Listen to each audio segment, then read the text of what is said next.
Hey guys. Okay, we're going to try it from this way too. Alright, for watercolor day, I have my purple bucket because I'm sitting at the purple table. I have my dog cat food bowl. I've got my palettes in here. I've got one palette out. I've got my spray bottle. This is new this year. In your table bin, you also have paintbrushes and you have droppers. One thing that everybody liked to do last year with the droppers, if you take your paint palette and just spray a little bit of tiny water in there. I'm doing like half a squirt. Alright, then you take your dropper, squeeze, go into the water, release, and see how it pulls in there. So now I can go overhead and I can just kind of drop right on top. Now for my next one, instead of doing color, if I just want to do water and see how it works, just remember squeeze. I'm going to put it in the water. I'm going to release. So it's going to fill up. Can you see it? It's going to fill up with some water. I don't want to put all that water on there because it'll make my paper soaking wet.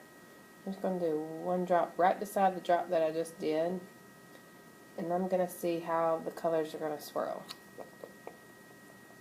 So I tried that technique. I've tried my spray bottle. Now I'm just going to take my brush and I'm going to turn it right side.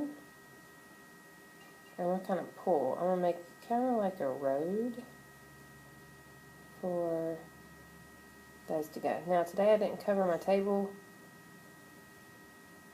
because we're just working with watercolor and I knew I wouldn't make a big mess. If you feel more comfortable, go get a tablecloth. So there I just went straight back into my paint palette because I've already sprayed it with water, so it's still kind of watery.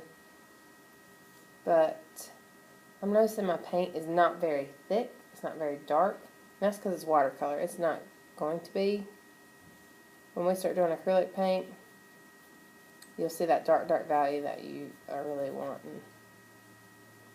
Now notice how I'm holding the paintbrush at the end of it. I'm not jamming it down because we want all the paintbrushes to have such a good hair day. I can get right back into the water. I want to kind of wipe it off on the edge so I'm not oversaturating. And now I can kind of go back in again and just experiment with my different tools. We have some straws in the paint tools section. We have some toothbrushes. We've got all kinds of paint tools that you can just try. You might find 1, 2, or 3 that you really like using. And you can incorporate all 3 in your artwork, so that's good. Now this one's kind of really wet, so I need to just let this hang out from it. See, you can see how the colors are running. I'm just going to let this one rest for a minute right there.